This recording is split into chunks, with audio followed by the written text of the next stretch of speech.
I work as a producer. This is not the first time I'm hearing teachers sitting on concern when there are some, indisciplined acts happening on our campuses. So, teacher question: why do you teachers sit on concern when students are misbehaving on our campuses? Eugene, good morning, and good morning to your listeners. In fact, I find that very difficult to believe. If they actually did that, as the father is saying, then it's unfortunate. Because these second cycle institutions, I want to believe, are character training institutions. The students are in our care as teachers to, let me say, teach them to do the right thing at the right time. If for any reason there is a fight somewhere and teachers sit on concern, I would say it needs to be investigated in the first place as to why the teachers were sitting unconcerned. I do believe that there are challenges. I'm a teacher myself. Sometimes some of these quarrels between students, you may go there to keep the peace.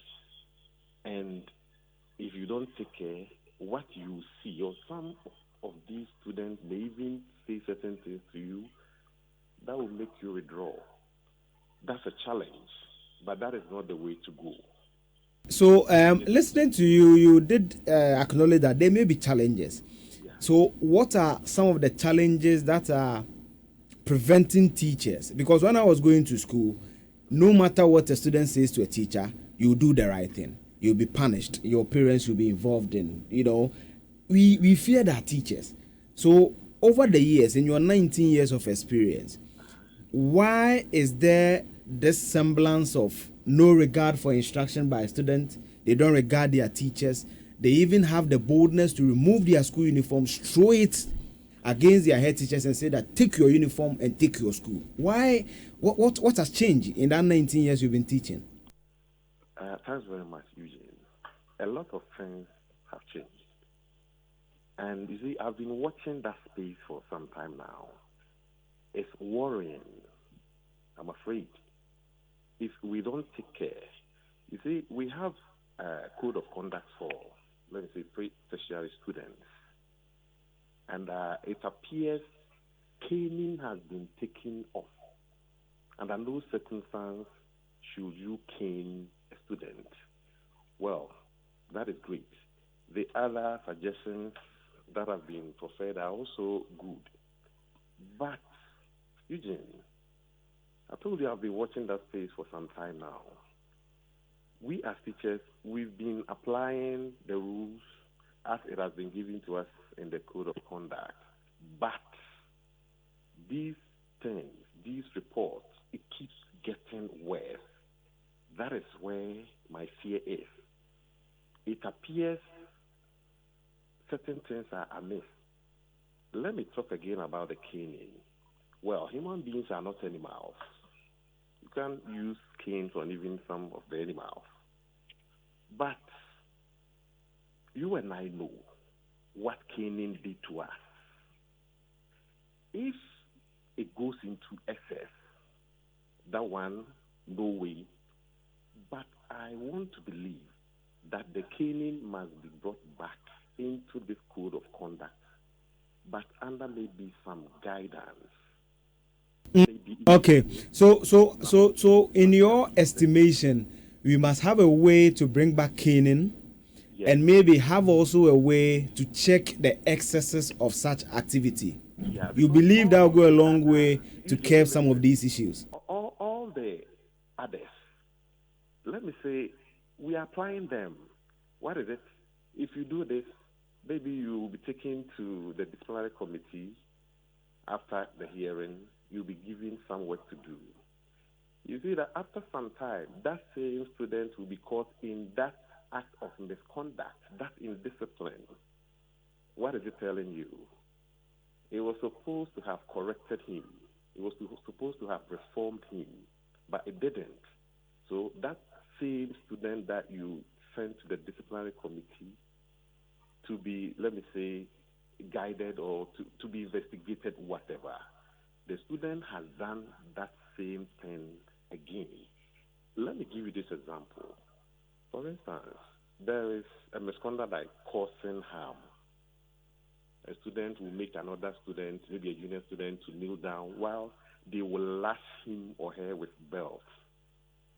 When a teacher sees this, or when this incident is reported to a teacher, what will the teacher do? Counsel the students? In some cases, if the beating is severe, maybe report to the police, let the student sign a bond.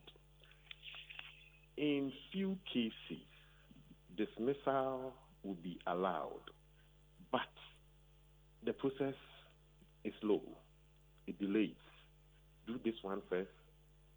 Caution, warning, disciplinary committee, counseling, open letter to be written by the corporate and then maybe read in public, whatever. No, Eugene, I will say that because of these things that are happening, the time is right for us to take a second look at the code of conduct, and we have to review it.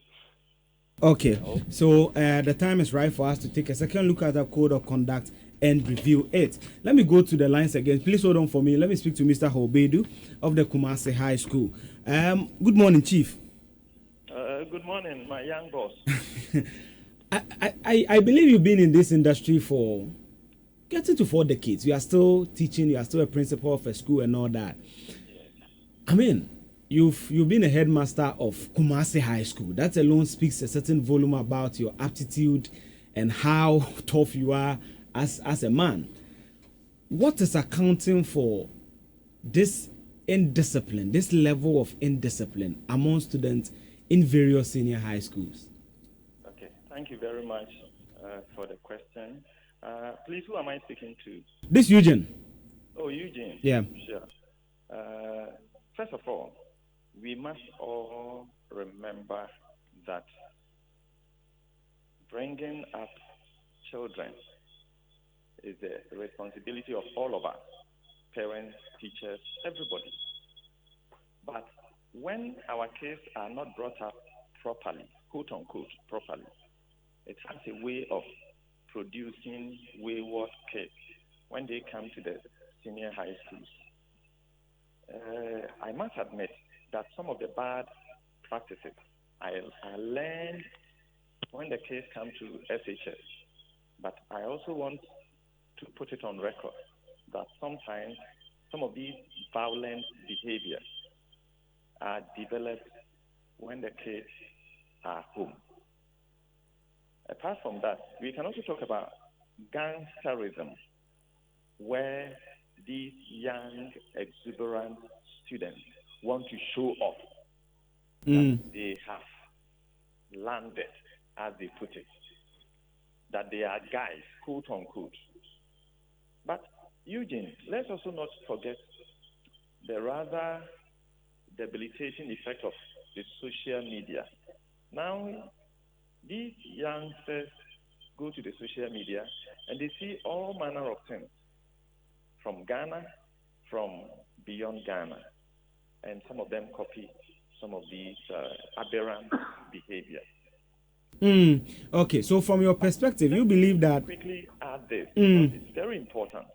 You see, kids learn from older members of the society. Look at sometimes what happens in our own parliament. I don't have to belabor this point, but we see demonstration of violent behavior even by the elderly. In English, we say, if gold rust, what then will iron do? If sometimes, and I say that with a lot of respect, if some of our own leaders, even at the parliamentary level, can put up such aberrant behavior, Eugene, are you surprised that some of our youngsters also tend to be violent? When it comes to electioneering campaign, you and I know what happens. Voting time, you and I know what happens. And so if we want to look at what accounts for this violent behavior, they are not far-fetched. Okay, so listening to you, I summarize what you say in about 3 conclusions. You say that, first of all, it's about society reneging on its responsibility to groom these kids before even they enter the senior high schools. Perfect. You talk about peer pressure and also the proliferation of social media and what they see on social media. And lastly, about we, the older generation, and the things we are exhibiting for them to see. So for you, these are the three reasons. Very, very important to me. Now, let me come back to the sociologist and also the criminologist. Doc, from a criminological point of view and sociological point of view or perspective, what do you think are the root causes of these things? Well, thank you very much, Eugene. I think Mr. Hobedu, right? Yes, he couldn't have said it much better than he did.